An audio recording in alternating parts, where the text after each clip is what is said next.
Hey people, welcome to my channel. I'm Kaniskaa MS, and here we talk about economics, business and technology on a weekly basis called the Weekly Frappe. I really wanted to learn about economics and the world of finances from a really young age, but I didn't have the time to skim through a dozen of technical articles on a daily basis to get that knowledge. So hope you guys enjoy using these resources on my channel here.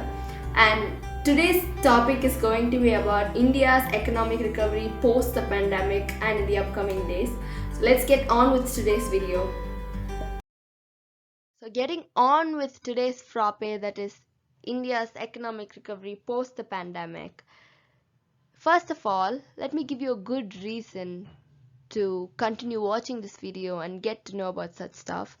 It's always a good idea to develop perspective on technical subjects and economic stuff like this, which we don't hear often. And when we start putting stuff like this from a very young age into our brains, it doesn't hurt our brain in the future. And second of all, it's always a good idea to know where our country stands in the direction of a country's development so that we can plan out our personal and professional activities based on that. So let's get on with the contents of this video. So in this video, we're going to be talking about the pace of recovery and the factors affecting our rate of recovery, the nature of recovery for a country like India and diverse population, different economic sectors, there are different possibilities of how our recovery might turn out, and the red flags that we must be cautioned during our recovery. So before we get on with the core content of this video, let's get to know certain terms that I've used in this video. So we'll be getting to know about financial year, on what basis points are, and recession and the curves that determine how the recession has recovered. And yeah, let's get on with it. So similar to that of a calendar year and an academic year, we have a financial year, which is period of accounting income. So it is usually from the beginning of April to the end of March the next year. So for easier calculation and analysis of our growth and GDP and stuff, it's divided into 4 quarters. So let me explain the quarters with this example. It's basically dividing the period into three months and naming it the first, second, and till the fourth quarter. So in this image, the year 2017 has the ending of a financial year and the beginning of another financial year. So this financial year, it started in the April of 2016 and it ends here. It has the last 2 quarters here. But whereas here a new financial year has begun and it'll predictably end in the March of 2018.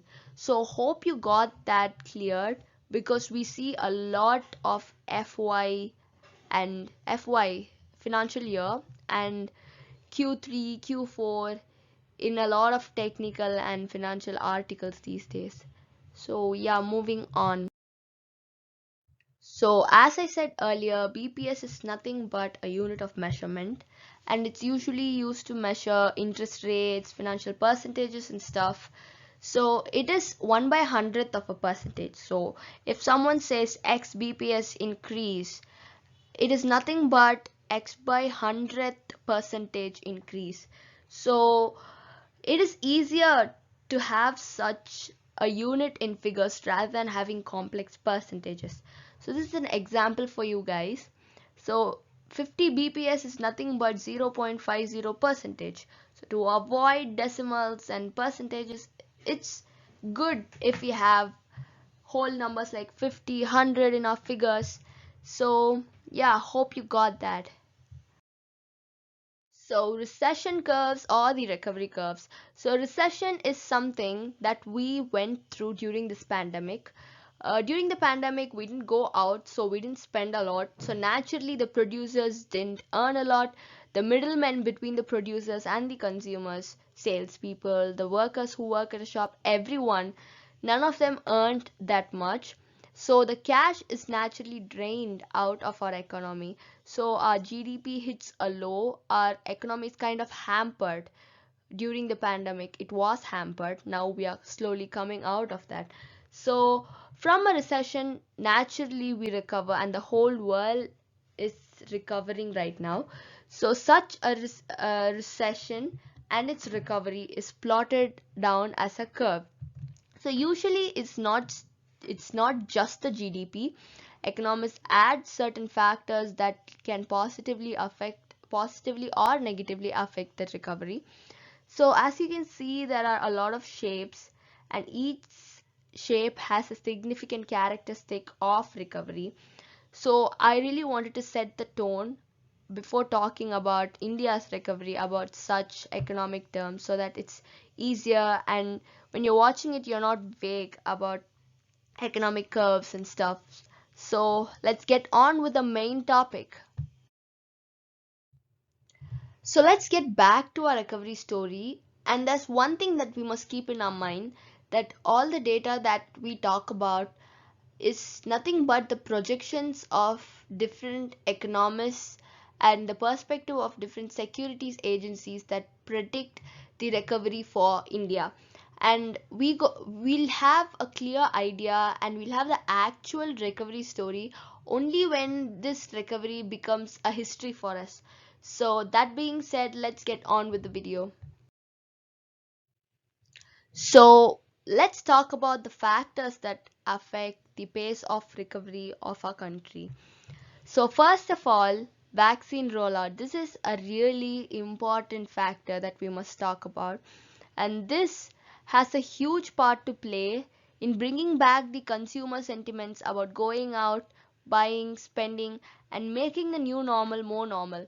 And that's really important when we talk about recovering from a recession. So this is a little statistic that I got from an article that I was reading, and I linked down all the sources to such statistics and articles in the description box below. So we are expected to have a 6% growth in GDP by the financial year of 2022 if the vaccines, good amount of vaccines, are rolled out by the second half of this year, the current year we are in. So vaccines have a really important role in our recovery. And secondly, the interest rates. So whenever we talk about recession and recovery, interest rates come into play. So not only now, even in the past, if you have seen, when there's a recession, RBI lowers the interest rates. And this is to encourage spending activities. And this is basically RBI's way to pump in cash back into the system. So it is advised by an international securities agency to cut the interest rates by another 50 basis points by the financial year of 21, following by a hike in the interest rates by 100 basis points in the financial year of 23, so that we decrease the interest rates, encourage spending by consumers and by producers, manufacturers, and different sectors of the economy. We bring back our economy to stability, and then bring back, at the same time, bring back the interest rates. We increase the interest rates a lot. So this is really interesting to think about. So when we talk about such data and analyze such numbers, we basically start developing a perspective.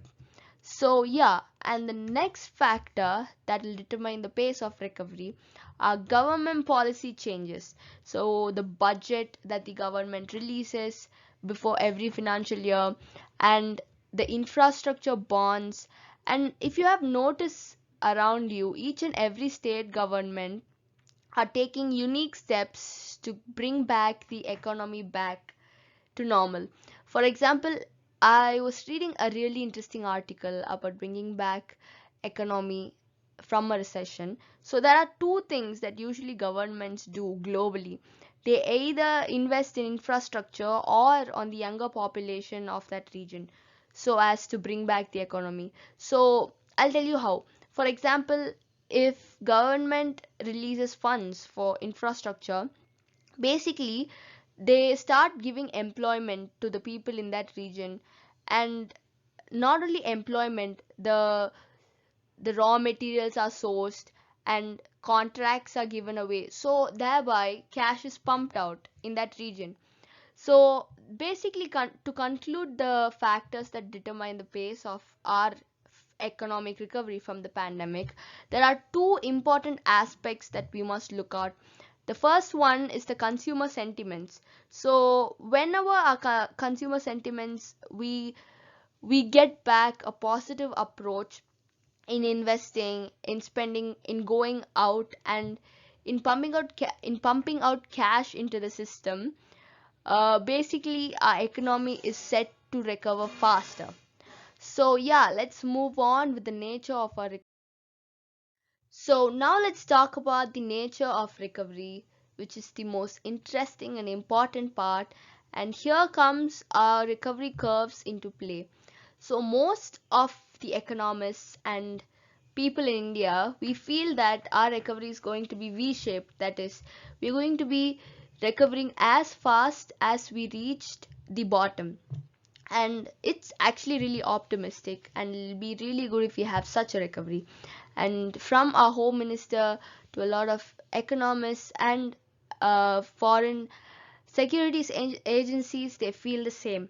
But at the same time, certain group of people, economists and agencies, have been cautioning India about such a form of recovery, that is the K-shaped recovery.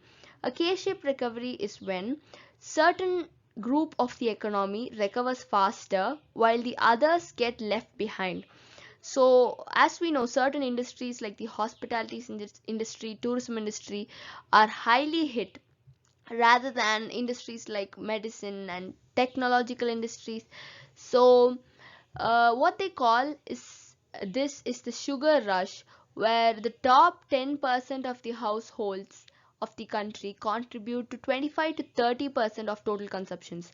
So naturally, when a small amount of population contribute to a large amount of the consumption, it appears as if the economy is recovering faster. But actually, when we see the big picture, only a certain group of the population is recovering, while the others are getting left behind, others are unemployed, and still they are not back to stability. So these are two very um, different possibilities of how India can have its recovery. So please do let me know on what you guys think, whether we'll have a V-shaped recovery or us will be having a diverging K-shaped recovery. So that's all for us to think, and only the future will tell us what will happen. Or the second strain that we are having, it also heightens the fear, and whether we'll recover or we'll go into another recession, it's all up to the future to tell us. So yeah, you guys tell me what you think about how we'll recover. Now we are about to get to know about the last topic of the video, that is the red flags that we must be cautioned during our recovery. So the first one is the new COVID strain. Yeah, this new COVID strain has really heightened uncertainty among consumers as well as professionals in the industry, in especially in the industries that have been really hit hard. And this actually slows our recovery, and it promises fragile recovery. So this new COVID strain might also threaten the sentiments based on vaccine and COVID recovery and stuff. So there are possibilities that we get into another recession, but I hope it doesn't happen, for India has taken really decisive steps in the past. And the second red flag that we must be concerned about, and the banking sector is cautioned about, are bad or high loans. So basically, there is a possibility in the bank's portfolio for for a disconnect to happen between the real markets and the value of the economic portfolio of a bank. So this can lead to revenue shortfalls. So what this whole thing means in layman's term is that uh, consumers or producers who take high loans can impair the bank's economy and cause revenue shortfall inside the bank. So this is again not a good sign for us during recovery, and such things should be avoided if we expect a fast and phoenix like recovery that India is supposed to have. So hope you guys enjoyed this week's frappe, and do let me know in the comments what you thought about this video and the contents, and do let me know the stuff you want to hear me talk about, all the questions that you have in your mind regarding economics and stuff. So let's catch up next week for the next week's frappe. Thank you.